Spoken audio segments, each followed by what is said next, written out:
రేవతి అమ్మ ఎవరండి నాకు తెలియదు. ఓకేనా, నేను అనేది అది. ఒకటే చెప్తాను ఫ్రెండ్స్, మేము ఏది చేసినా మా పొట్టకూటి కోసం మేము కష్టపడి మేము చేసుకుంటాము, మీరు అర్థం చేసుకోండి అంతే. ఇంకా ఇంతకన్నా వల్గారిటీగా చేసిన వాళ్ళు ఉన్నారు, ఇంతకన్నా వల్గారిటీగా వీడియోలు పెట్టిన వాళ్ళు ఉన్నారు. మీరు వాళ్ళని ఏమంటున్నారో అనలేదో నాకు తెలియదు కదా. నేనేం చెప్తున్నాను, నేను ఒక మనిషిని, నాకు కూడా మనసు ఉంటుంది. ఓకేనా, షూటింగ్ ఉన్న రోజు చేసుకుంటామండి, లేని రోజు లేదు. ఒక నెల రోజులు లేదనుకో, ఆ నెల రోజులు కూడా మేము ఎలా బ్రతకాలి అని మేము బాధపడుతూ తిని తినక ఉండి ఉండక నానా బాధలు పడి బతుకుతాం.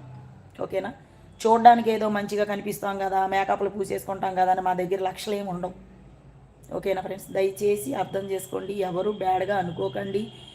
దయచేసి నేను అనేది అదొకటే, ఎవరు బ్యాడ్గా అనుకోకండి. బ్యాడ్ చేయాలనుకుంటే 4 గోళ్ల మధ్యం చేసుకొని బతకొచ్చండి. ఓకేనా, బయటకు వచ్చి పబ్లిక్లో వీడియోలు పెట్టి పబ్లిక్లో మాట్లాడి డైరెక్ట్గా పోస్టులు చేసి అంత డేరింగ్ ఎవరికి ఉంటుంది చెప్పండి? అంత డేరింగ్ నేను ఓకేనా, మాలాంటి వాళ్ళు ఎంతోమంది పెట్టుకుంటున్నారు. నా కోసం నేను మాట్లాడుతున్నా.